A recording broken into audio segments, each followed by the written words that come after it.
The war had been going on for 847 years. That was longer than most species could even imagine.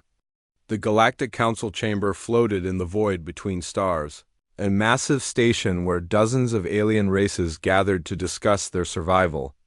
Today, like every day for the past 8 centuries, they were talking about the Vrexians. Ambassador Ji Woo sat in the human observation booth, watching the council debate. She had been doing this for 15 years now. Her black hair had started showing gray streaks, and the lines around her eyes had deepened from years of frustration. Humans were not allowed to speak in council sessions. They were not members. They were observers, nothing more. The Althean speaker, a being made of living crystal that reflected light in rainbow patterns, was explaining the latest defeat. The Vrexian forces have broken through the Kalturi defense line in Sector 7. We estimate they will reach the colony worlds within 3 months. We need to evacuate 17 billion civilians. Iwu closed her eyes and took a deep breath. 17 billion lives.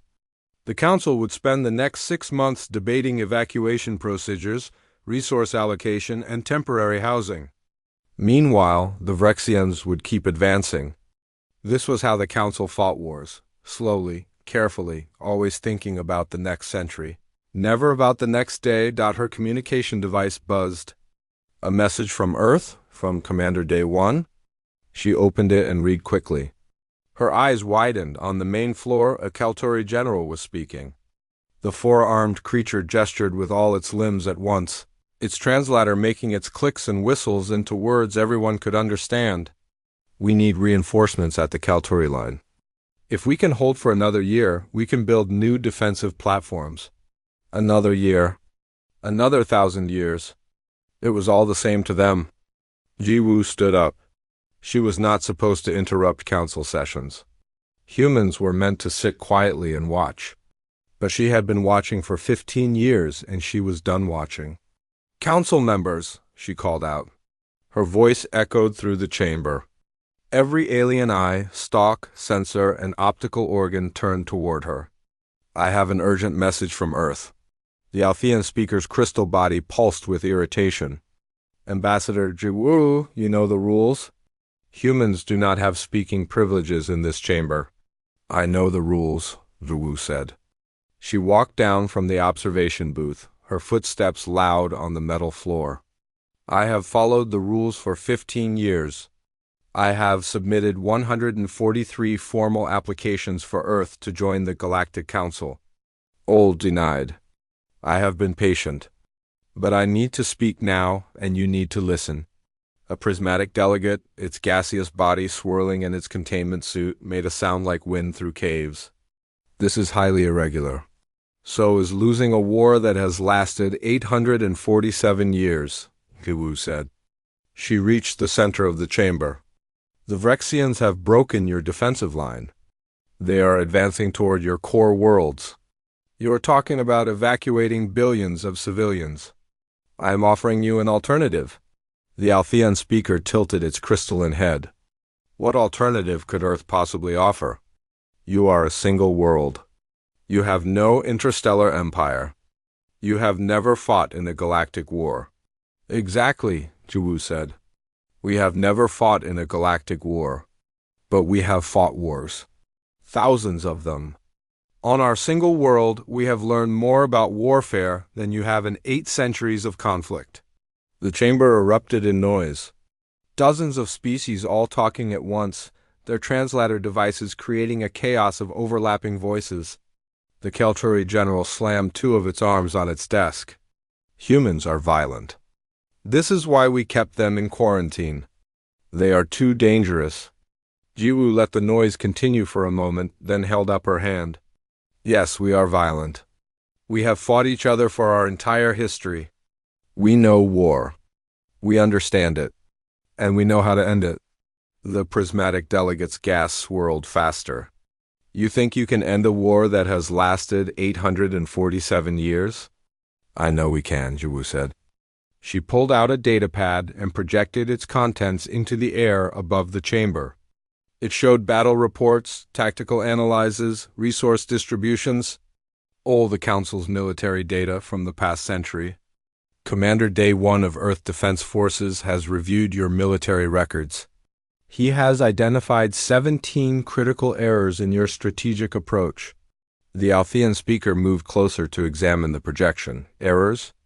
We have the finest military minds in the galaxy working on this war. You have military minds that have never known true desperation, Yuwu said quietly. You fight wars the way you do everything else, slowly, carefully. You think about minimizing casualties and preserving resources. You think about what the war will cost. The Vrexians do not think like that. They fight to win. That is why they are winning. The chamber fell silent. The truth of her words hung in the air like smoke. A small delegate from a species Jiwu did not recognize spoke up. Its voice was soft. What are you proposing? Let humans join the war, Jiwu said. Give us operational command of the military forces. We will end this war. Not in another 100 years. Not in another decade. We will end it in days. The Kelturi general laughed, a harsh barking sound. Days? That is impossible. The Vrexian military is spread across 200 star systems. Their homeworld is defended by thousands of ships. No force in the galaxy could defeat them in days. No force in the galaxy has tried, Jiwu said. She looked around the chamber, making eye contact with as many delegates as she could. You have been fighting this war the same way for 8 centuries. Send forces to the front lines. Build defensive positions. Try to outproduce the enemy. It has not worked. It will not work. You need a different approach. The Althean speaker's crystal body dimmed, a sign of deep thought. And what do you want in return? If we allow Earth to join this war, what price will you demand? Full membership in the Galactic Council, Jiwu said immediately. Equal standing with all other species. No more quarantine. No more observation status. We help you win this war, and you accept us as equals.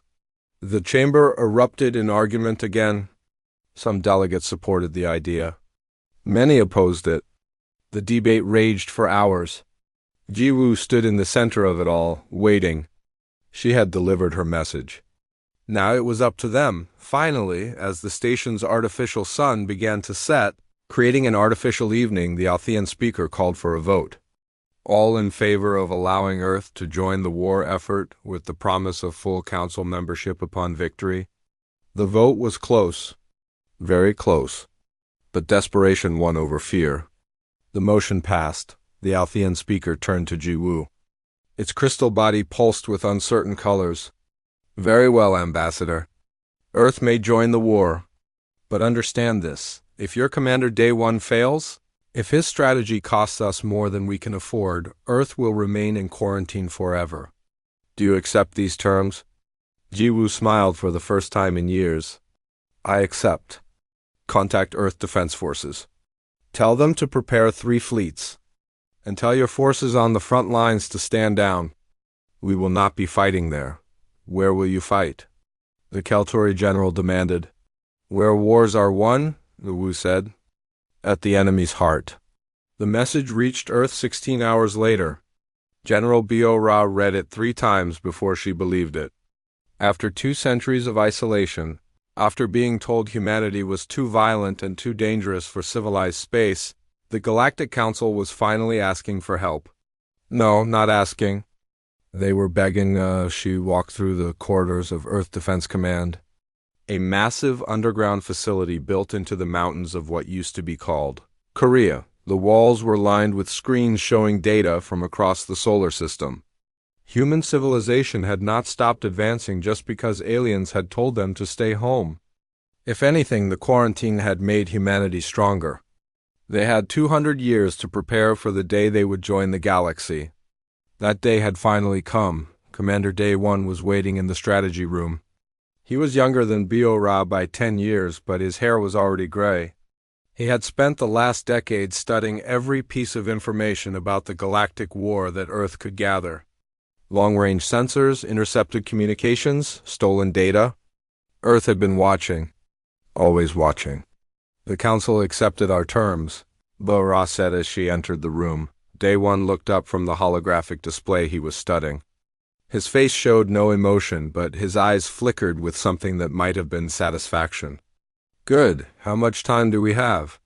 The Vrexians will reach the Council's core worlds in 3 months.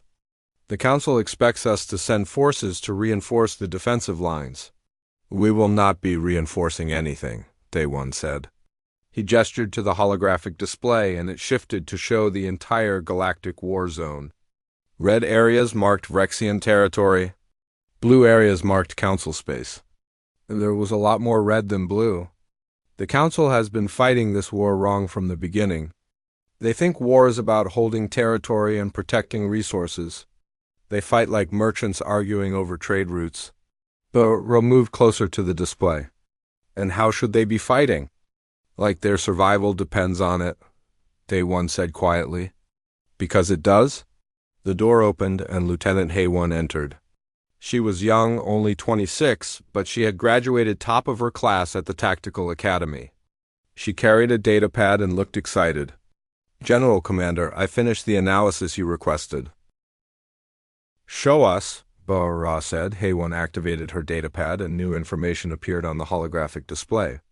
Charts, graphs, probability calculations. I analyzed every major battle in the Galactic War for the past 100 years. The pattern is clear. The Council fights defensive wars. They build fortifications, establish supply lines, and try to outlast the enemy. The Vrexians fight offensive wars. They strike hard, take territory, and consolidate their gains. In a war of attrition, the aggressor always has the advantage. The Council does not understand this, Day One added. Their species evolved on peaceful worlds. When they fight wars, they think about minimizing casualties and preserving their economies. They fight wars the way humans play chess, carefully, thoughtfully, always thinking 3 moves ahead. And the Vrexians? Ba-Ra asked. The Vrexians play to win, Day One said. They make sacrifices. They take risks. They commit their full strength to decisive battles. They understand something the Council has forgotten. In war, there are no points for second place. Ba-Ra studied the display for a long moment. So what is your plan? Day One zoomed the display in on a single star system deep in Vrexian territory. A blue dot appeared, pulsing like a heartbeat. This is the Vrexian homeworld. It is defended by 40% of their total military strength. Thousands of ships. Orbital defense platforms. Ground-based weapons. The Council considers it impossible to attack. Is it? Ba-Ra asked. No, Day One said. It is just difficult. And expensive. The Council thinks the cost is too high. I think the cost of not attacking is higher. Hey, one pulled up another set of data. The Vrexian military is spread across 200 star systems. But their command structure is centralized on the homeworld. All major decisions are made there. All strategic planning happens there. If we can neutralize the homeworld, we cut the head off the snake. A decapitation strike, Ba-Ra said.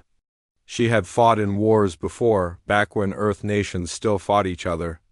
Before the aliens came and gave humanity a common purpose. How long would it take? 5 hours, Day One said. Ba-Ra stared at him. You are serious. Completely serious, Day One said. He manipulated the display, and it began showing a battle simulation. Human ships appeared, moving in formations that made Ba-Ra's tactical mind race. We will use 3 fleets. Admiral Sang-Mi will command the first fleet, the primary strike force. They will jump directly into the Vrexian home system, bypassing all defensive lines. The Council thinks this is suicidal. They are wrong. It is just risky. What is the difference? Hey, one asked quietly. Suicide is when you have no chance of success, Day One said. Risk is when you might die, but you might also win. Humans understand risk better than any species in the galaxy. We have been taking risks for our entire existence. Ba-Ra watched the simulation play out. The human fleet emerged in the Vrexian system and immediately deployed strange devices. What are those? Quantum disruption mines, Hay-One said. We developed them during the quarantine. They create a field that disrupts jump drive technology. Any ship trying to jump in or out of the system will be trapped. So we trapped the Rexian fleet in their own home system, Vora said, understanding dawning. They cannot call for reinforcements. They cannot retreat. They have to fight us there. Exactly, Day One said. And while they are fighting Admiral Sangmi's fleet in space, Colonel Taeyang will lead ground forces to the planet's surface. 200 simultaneous strikes on Rexian command centers. We will not try to occupy their world. We will just destroy their ability to coordinate their military. The simulation showed it all happening in compressed time. Ships fighting. Troops landing. Explosions blooming across the Rexian homeworld. And through it all, a timer counting down. 5 hours, what are our projected casualties? Dora asked. It was the question she hated most as a commander, but it had to be asked. 30% of the fleet, Day One said without hesitation. Perhaps 3,000 ground troops. Total casualties estimated at 12 to 15,000. The Ora felt her stomach tighten. 15,000 lives. But then she thought about the Council's war. 847 years. Trillions dead. Entire species reduced to remnants. How many more would die if the war continued for another century? We need to present this plan to the Council, Ba'ura said. No, Day One said firmly. If we tell them the plan, they will try to stop us. They will say it is too risky. They will want to modify it, make it safer. And in making it safer, they will make it fail. So what do? We tell them we are sending reinforcements to the front lines, Day One said. We launch our fleets. And then we go straight for the Rexian homeworld. By the time the Council realizes what we are doing, it will be too late to stop us. But Ora looked at Haewon. The young officer looked uncertain. This is a huge risk, she said. War is risk, Day One said. The Council has been trying to fight a safe war for 8 centuries. There's no such thing. You either commit fully and accept the danger, or you fight forever and die slowly. Bor made her decision. She had not become Supreme Commander of Earth Defense Forces by being cautious. Very well. We do it your way. How soon can we launch? 48 hours, Day One said. The fleets are already prepared. We just need to load troops and supplies. Then make it happen, Ora said. She looked at both of them, these officers who were about to lead humanity into its first galactic war. Understand what we are doing here? If we succeed, we save trillions of lives and earn Earth a place among the stars. If we fail, humanity will be remembered as the species that was too violent to be trusted. The species that made everything worse. We will not fail, Day One said. His voice was calm, certain. I have studied war my entire life. I have analyzed every conflict in human history and every battle in the Galactic War. I know how to win this. Or wanted to believe him. She needed to believe him. Then win it, Commander. Win it fast and bring our people home. Day One saluted. 5 hours, General. I promise you, in 5 hours, this war will be over. Admiral Sangmi stood on the bridge of the ESS Indomitable, watching her crew make final preparations. The ship was massive, larger than anything the Galactic Council had ever built. Humans had spent 2 centuries improving their technology while trapped in their solar system. Now they would see if that time had been well spent.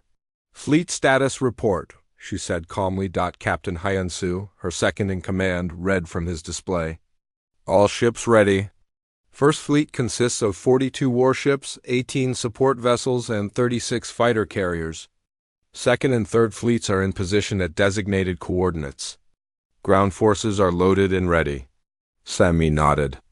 She was 53 years old and had been preparing for this moment her entire adult life. Every simulation, every training exercise, every strategy session had led to this. Have we received our official orders from Earth Defense Command? Yes, Admiral. We are officially ordered to reinforce the Council defensive lines in Sector 7. Good, Sammy said. Send a confirmation to Earth Command. Then calculate jump coordinates for the Vrexian home system. The bridge went quiet. Every officer stared at her. Captain Hansu spoke carefully. Admiral, those are not our orders. Those are exactly our orders, Sangmi said. Commander Day One's orders. The ones that matter. Hyansu smiled slightly. He understood. The official orders were for the Council's benefit. The real mission was something else entirely. Jump coordinates calculated. We can reach the Vrexian system in one jump.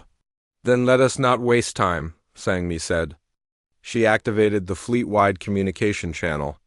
All ships, this is Admiral Sangmi. In approximately 90 seconds, we will jump to the Vrexian home system. Not to the defensive lines. Not to reinforce our allies.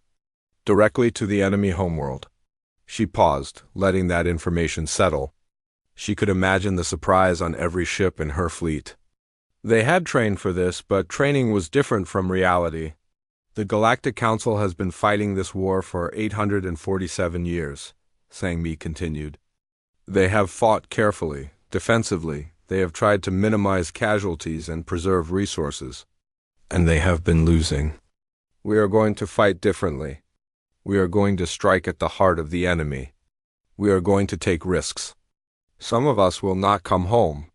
But those of us who do will return as the people who ended an 8th century war in 5 hours. She looked around the bridge at her crew. Young faces. Nervous faces. Determined faces. Our ancestors fought wars for thousands of years. They learned hard lessons. They discovered that wars are not won by defending. They are won by attacking. They are won by people who are willing to sacrifice for victory. Today, we honor those ancestors. Today, we show the galaxy what humans can do. She raised her hand. All ships, prepare to jump. Execute on my mark. 3, 2, 1, mark. The universe twisted. That was the only way to describe it. Space folded in on itself, and the fleet jumped across hundreds of light years in an instant. When reality stabilized, they were no longer in the empty space near Earth. They were in the Vrexian home system.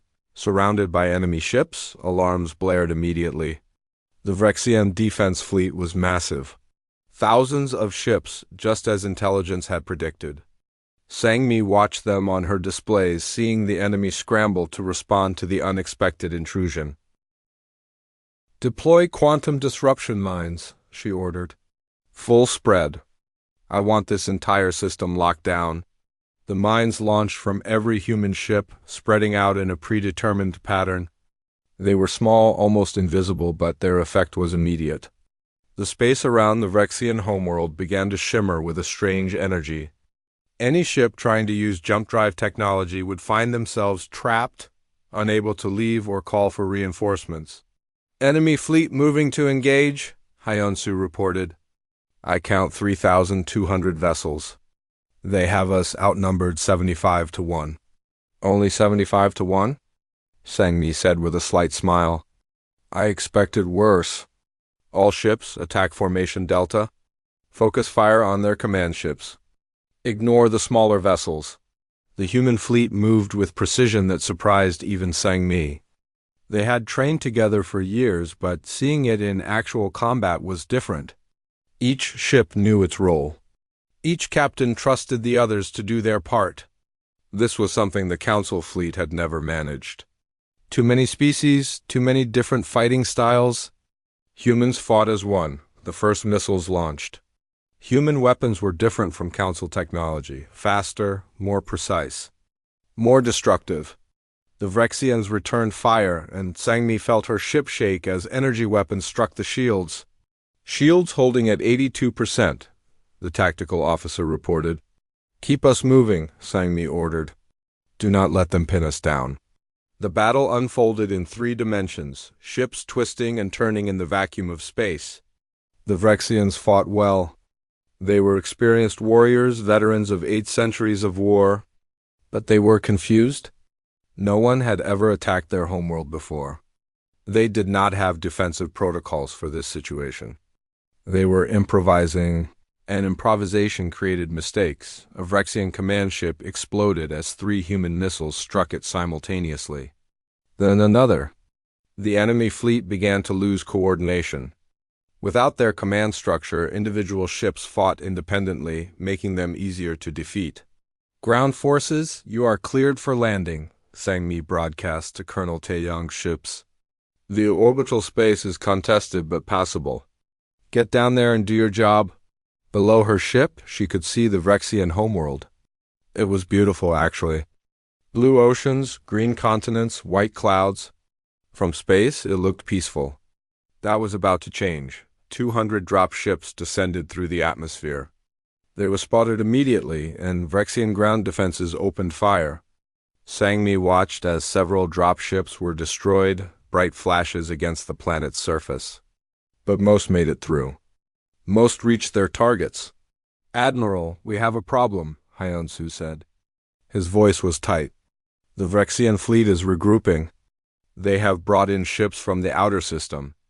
We are now outnumbered 100 to 1. Sang Mi looked at the tactical display. Hyun-Soo was right. More enemy ships kept appearing, surrounding the human fleet. Her ships were taking damage. 3 had already been destroyed. More would follow. "Hold the line," she ordered. "We do not need to win. We just need to survive for 5 hours. Admiral, at our current rate of attrition, we will not last 5 hours. "Then we change the rate," Sang Mi said. She thought quickly. This was what command was about. Not following a perfect plan. Plans never survived contact with the enemy. Command was about adapting. All ships formed defensive sphere around the planet. Concentrate shields toward the enemy. Deploy all fighters. And arm the orbital bombardment system. "Admiral, we are not authorized to bombard civilian targets," Hyun-Soo said carefully. "We are not going to," Sang Mi said. "But the Vrexians do not know that? Send a transmission to their fleet? Tell them if they do not pull back, we will start targeting their cities." It was a bluff. Humans did not bomb cities. But the Vrexians did not know that. They had been fighting the Council for 8 centuries, and the Council species were civilized. They followed rules of war. Humans were unknown, unpredictable, dangerous. The transmission was sent. For a long moment, nothing happened. Then gradually, the Vrexian fleet began to pull back. Not all of them, but enough. Enough to give the human fleet breathing room. "Brilliant," Hyun-Soo said quietly. "Survival," Sang Mi corrected. "We are not trying to be brilliant. We are trying to stay alive long enough for the ground forces to complete their mission." She checked the mission timer. 1 hour had passed. 4 more to go. On her displays, she could see the battle on the planet's surface. Colonel Taeyong's forces were engaging enemy positions. It was chaos down there, impossible to track every engagement. But the overall mission status showed green. They were on schedule. "How are our casualties?" Sang Mi asked. 7 ships destroyed. 12 more heavily damaged. Fighter losses at 28%. Ground forces casualties unknown. Sang Mi felt each loss like a physical blow. Those were not just numbers. Those were people. Humans who had trusted her to lead them. Some would not go home. Their families would grieve. Children would grow up without parents. But this was war. This was the price of victory. "Keep fighting," she said quietly. "Make their sacrifice mean something." The battle continued. Space filled with debris, destroyed ships from both sides. The human fleet maintained its defensive sphere, protecting the ground forces below. More enemy ships arrived. More human ships were damaged. But they held? They held because they had to. Because giving up was not an option. 3 hours into the battle, Sang Mi's ship took a direct hit. The bridge shook violently. Displays flickered and went dark. Emergency lighting activated, casting everything in a red glow. "Damage report," she shouted. "Shields down. Hull breach on decks 7 through 12. We have casualties." Sang Mi gripped her command chair. "Get those shields back online. And somebody find out if Colonel Taeyong has completed his mission." This was taking too long. The plan called for 5 hours total, but they might not last that long. She needed good news. She needed, "Admiral," the communication officer said. "We have a transmission from Colonel Taeyang." He says, and I quote, "All targets neutralized. Vrexian command structure is offline. We control their communications network." Sang-mi felt relief flood through her. "Then it is time to end this. Open a channel to the Vrexian fleet and broadcast it to their homeworld. I want everyone to hear this." Sergeant Jin-A crouched behind the remains of a Vrexian building, her squad scattered around her in defensive positions. The air smelled like burning metal and something else, something alien. This was a different world with different air and different sounds, but combat was still combat. That was universal. "Contact right." One of her soldiers shouted. Jin-A turned and fired 3 quick bursts from her rifle. A Vrexian soldier fell, its 6-limbed body crashing to the ground. She felt nothing. No hatred, no satisfaction. Just the cold focus that came from years of training. Her job was to complete the mission and keep her squad alive. Everything else was noise. How many more buildings? She asked. Private Minsu checked his tactical display. 2 more command nodes in this sector. Then we are done. 2 more. They had already hit 6 targets in the past 3 hours. Each one had been defended, each one had cost them. Jin-A's squad had started with 12 soldiers. Now they were down to 8. 4 dead, their bodies left behind because there was no time to recover them. She would grieve later. Right now, she had a job to do. "Move out," she ordered. "Stay low. Stay fast." They ran through the alien city, their boots pounding on strange pavement. Vrexian civilians watched from windows, their multi-eyed faces showing fear. Jin-A ignored them. Civilians were not targets. Only military installations. That was the rule, and humans followed rules even in war. Especially in war, the next command node was a tall building with strange architecture that hurt to look at. Vrexian design was not made for human eyes. The entrance was guarded by 20 enemy soldiers. They saw Jin-A's squad and opened fire immediately. "Suppressing fire?" Jin-A shouted, and her squad responded instantly. A wall of bullets tore through the Vrexian position. The aliens had energy weapons that were probably more advanced, but human weapons had one advantage: rate of fire. Humans believed in overwhelming firepower. Grenade out. Minsu threw an explosive device. It bounced twice and detonated, the blast throwing Vrexian soldiers like toys. Jin-A did not wait. She charged forward, her squad behind her.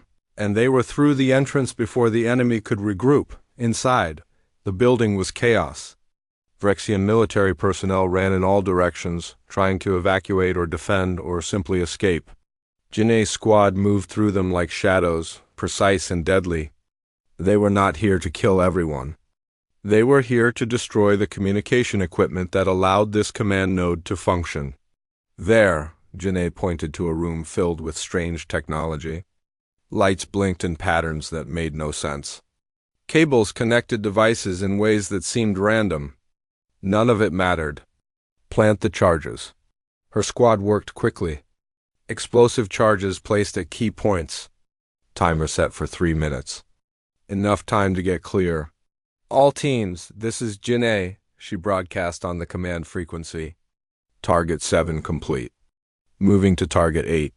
Other voices responded, squad leaders from across the planet reporting their status. Most were complete. Some were still fighting.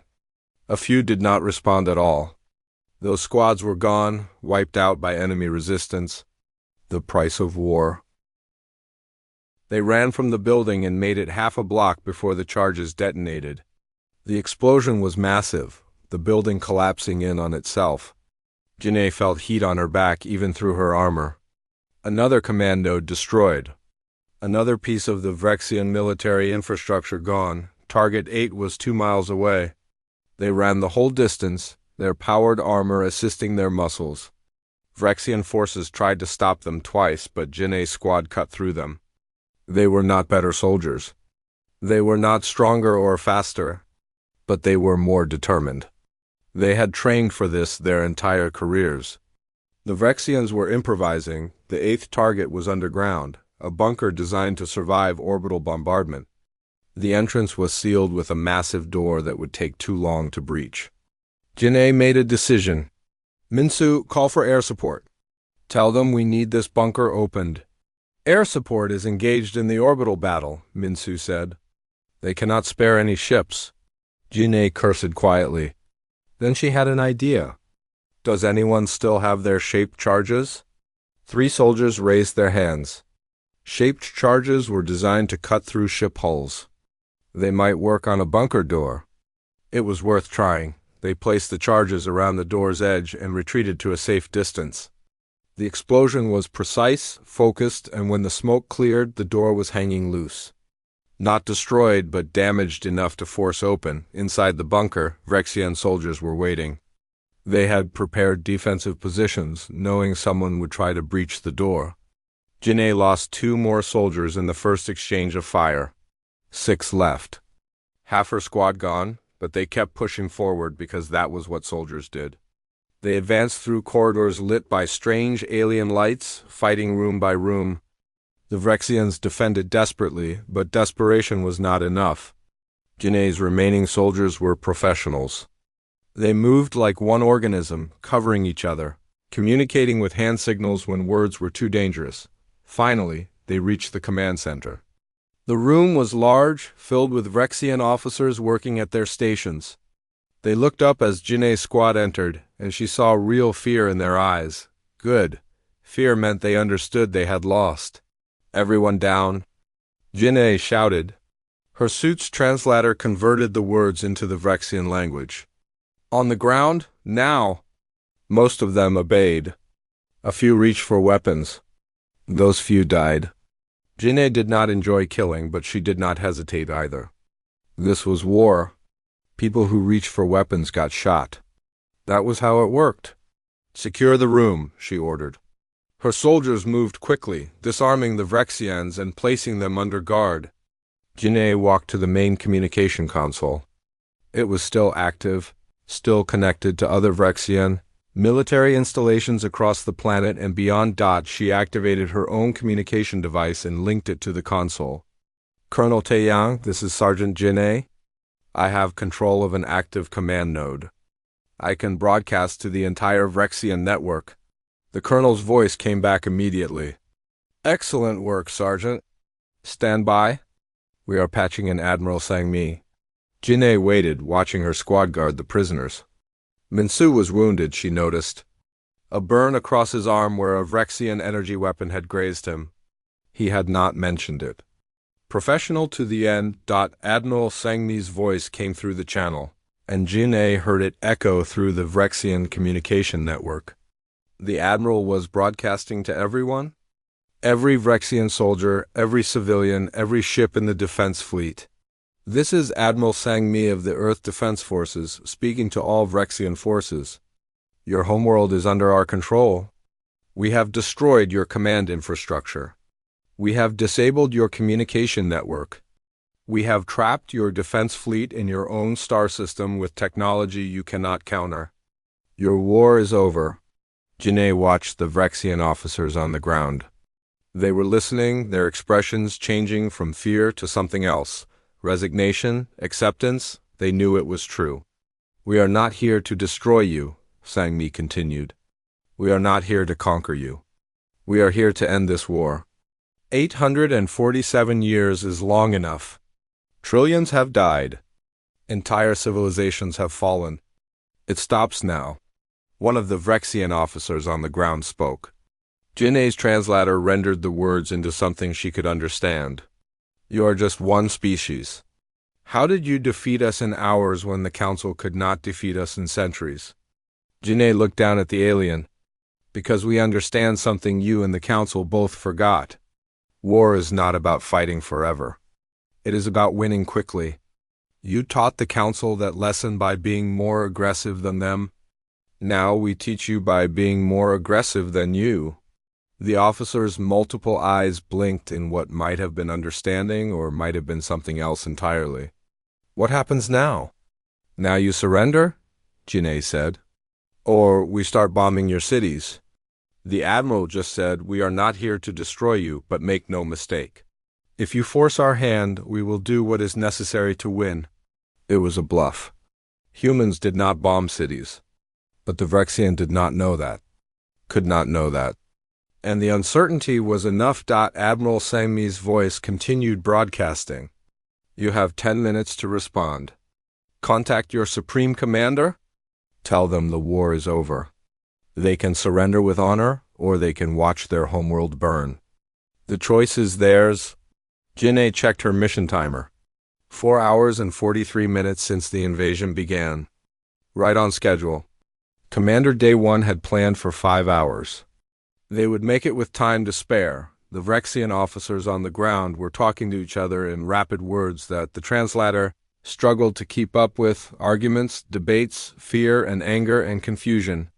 Finally, one of them looked up at Jinnei. How do we know you will honor the terms of surrender? How do we know you will not destroy us anyway?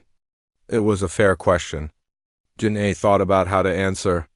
She thought about all the human history she had studied, all the wars humanity had fought, all the terrible things humans had done to each other, but also all the times humans had shown mercy, all the times they had rebuilt what they had broken. Because we are not monsters, she said quietly. We are soldiers. We follow orders. We fight when we must. But we do not kill for pleasure. We do not destroy for revenge. We want this war to end so everyone can go home. She meant it. Every word. She wanted to go home. She wanted to see Earth again. She wanted to stop fighting. But she would keep fighting until the mission was complete. That was what soldiers did. The Vrexian officer nodded slowly. It was a human gesture, but the meaning was universal. Understanding, acceptance. I will contact our Supreme Commander, the officer said. I will tell them to surrender. Jinnei felt tension drain from her body. It was over. Or it would be soon. Do it now. The clock is ticking. The officer moved to a communication station, still under guard from Jinnei's soldiers. Words were spoken in the Vrexian language, rapid and urgent. Jinnei did not understand them, but she understood the tone. Pleading, begging for the war to end. Finally, a response came. The voice was different, deeper. Authority, the Supreme Commander, Jinnei's translator, provided the words. We accept your terms. We surrender. End the attack. The Galactic Council chamber had never been so quiet. Ambassador Jiwoo stood in the center, watching dozens of alien species stare at her, with expressions she could not fully read: fear, anger, confusion, respect, maybe, all of those at once. The war was over. 5 hours and 12 minutes from the moment the first human ship entered the Vrexian home system until the moment the Vrexian Supreme Commander surrendered. 847 years of conflict ended in the time it took most species to have a meal. The Althean speaker finally broke the silence. Its crystal body pulsed with uncertain colors. We do not understand. How did you do this? We have been fighting the Vrexians for centuries. We could not break their defenses. Yet you arrived and ended the war in hours. Wu had been preparing for this moment. She knew the questions would come. We did it by understanding what war actually is. You treated war like a business negotiation. Something to manage. Something to minimize. You built defenses and hoped the enemy would give up. They never did. A Kalturi general stood, all 4 of its arms gesturing in agitation. We lost billions of lives in this war. We fought as hard as we could. You fought as hard as you were comfortable fighting, Jiwoo corrected gently. There is a difference. You never committed your full strength because you were always thinking about what the war would cost. Humans think about what not winning will cost. The prismatic delegate's gas swirled in its containment suit. You attacked their homeworld directly. You risked everything on a single strike? That was reckless. It was calculated, Wu said. Commander Day 1 studied your war for 10 years. He knew where the Vrexian weakness was. Their command structure was centralized. Their military was spread across 200 systems. If we had reinforced your defensive lines like you wanted, the war would have continued for another century. Instead, we went for their heart and ended it in hours. The Althean speaker tilted its crystalline head. At what cost? How many of your people died? Jiwoo felt the weight of that question. She had received the casualty reports an hour ago. 2,847 killed in action. Another 4,000 wounded. 15 ships destroyed. The chamber erupted in noise. Multiple species talking at once. The number was shocking to them. Not because it was high, but because it was low. In a typical council battle, casualties were measured in millions. You won a war in 5 hours and lost fewer than 3,000 soldiers? The Kelturi general said, disbelief clear in its voice. We won because we were willing to lose 3,000 soldiers? Uwu said. You were never willing to accept casualties like that. You always pulled back when losses got too high. The Vrexians knew this. They knew you would retreat if they just kept fighting. So they kept fighting, and you kept retreating. General Biora entered the chamber. The Supreme Commander of Earth Defense Forces walked with quiet confidence, her uniform crisp despite having spent the last day coordinating a galactic war. She joined Jiwoo at the center of the chamber. Members of the Galactic Council, Biora said, her voice carrying easily through the space. I understand you have questions about our methods. You want to know how we fight wars. The answer is simple. We fight to win. Not to fight forever. Not to minimize costs. To win, but at such risk, the prismatic delegate protested. You could have lost your entire fleet? Yes, Biora agreed. We could have. That was the risk. But the alternative was watching this war continue for another century while trillions more died. We chose the risk. And we won? The Althean speaker made a sound like chimes ringing. Your species is dangerous. You think about war differently than any species we have encountered. How can we trust you not to use these methods against us? It was the question Jiwoo had been expecting. The fear that had kept Earth in quarantine for 2 centuries. Humans were too violent, too aggressive, too dangerous.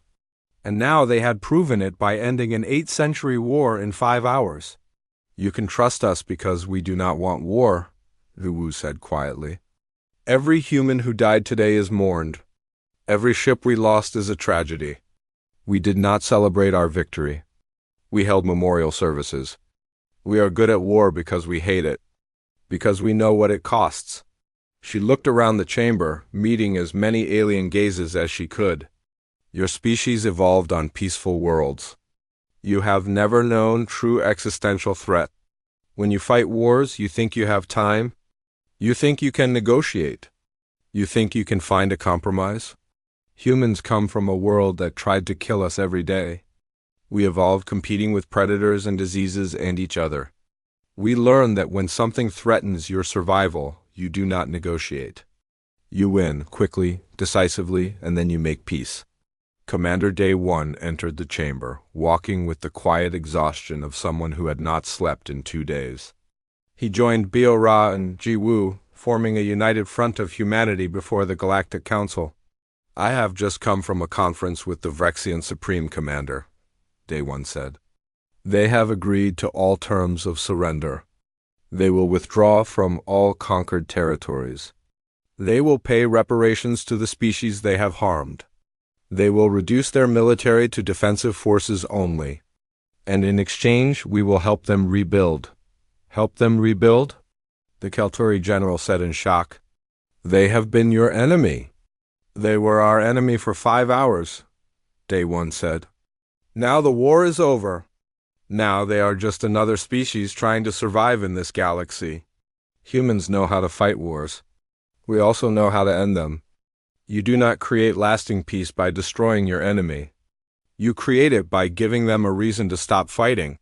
The Althean speaker's crystal body pulsed with deep blue light, a sign of contemplation.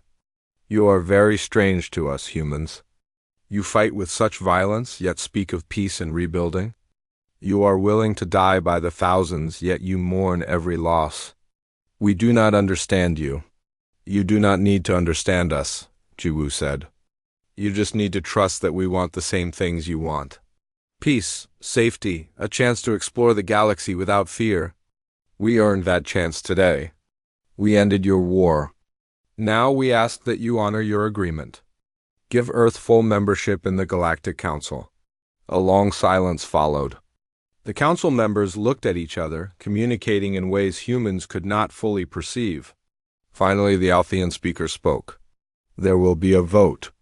All species must decide if they are willing to accept humanity as equals. We will vote now. The voting process was complex, each species deliberating with their own delegations. Jiwoo watched it all with forced calm. This was what they had worked for. What soldiers had died for. A chance to join the galaxy as equals. The votes came in slowly. The Altheans voted yes. The Keltori voted yes after a long debate. The Prismatics voted yes. One by one, species that had feared humanity for 2 centuries now voted to accept them. Not because they trusted humans, but because they had seen what humans could do. Better to have them as allies. When the final vote was tallied, it was overwhelming. Only 3 species voted no, and they were minor powers with little influence. The Althean speaker rose. By the authority of the Galactic Council, we hereby grant full membership to the human species of Earth. You are now equal members of this body. With all rights and responsibilities that entails. Jiwoo felt tears in her eyes. 15 years she had worked for this. 15 years of rejection and frustration. And now it was done. Humanity was no longer alone in the galaxy, but the celebration was muted. She thought about the soldiers who had died to make this moment possible. The pilots who would never see their families again. The young men and women who had given everything so humanity could have a future among the stars. Later, after the council session ended, Jiwoo found Day One standing by a viewport looking out at the stars. The station's artificial sun was setting, creating beautiful colors across space. We did it, she said quietly. We did, Day One agreed. But at a cost. Everything costs something, Jiwoo said. The council learned that lesson today. War is not about fighting forever. It is about winning quickly so the dying can stop. Day One nodded slowly. I have been thinking about what happens next. The council will want us to help with other conflicts, other wars. They will see us as problem solvers, the violent species that can do what they cannot. And what will we do? Jiwoo asked. We will show them there is more to humanity than violence, Day One said. We are good at war because we hate it. We win quickly because we want it over. Now we will show them we are also good at peace. A communication device chimed. Biora's voice came through. All Earth forces begin withdrawal from Vrexian space. Leave construction equipment and medical supplies as agreed. We are going home. Day One smiled slightly. Home, that sounds good. Jiwoo thought about Earth, their blue planet, isolated for so long. Now connected to something bigger. Part of a galactic community. The future was uncertain, but it was a future they had earned. Do you think they will remember this? She asked. 1,000 years from now, will the galaxy remember the day humans joined the war? They will remember, Day One said. Not because we were violent, but because we showed them that wars can end. That centuries of conflict can stop if someone is brave enough to take the risk. They stood together in silence, watching the stars. Somewhere out there, human ships were returning home. Soldiers were celebrating their survival. Families were mourning their losses. And across the galaxy, trillions of beings were waking up to their first day of peace in 847 years. The war was over. Humanity had won. But more importantly, everyone had won. The dying had stopped. The fighting had ended. And now the real work could begin. Building something better. Creating a galaxy where wars lasted 5 hours instead of 8 centuries. Where different species worked together instead of fighting endlessly. That was the future humans offered. Not just victory in war, but the wisdom to end wars quickly. The courage to take risks. the compassion to rebuild what was broken, and as Jiwoo looked out at the stars, she knew that was a future worth fighting for.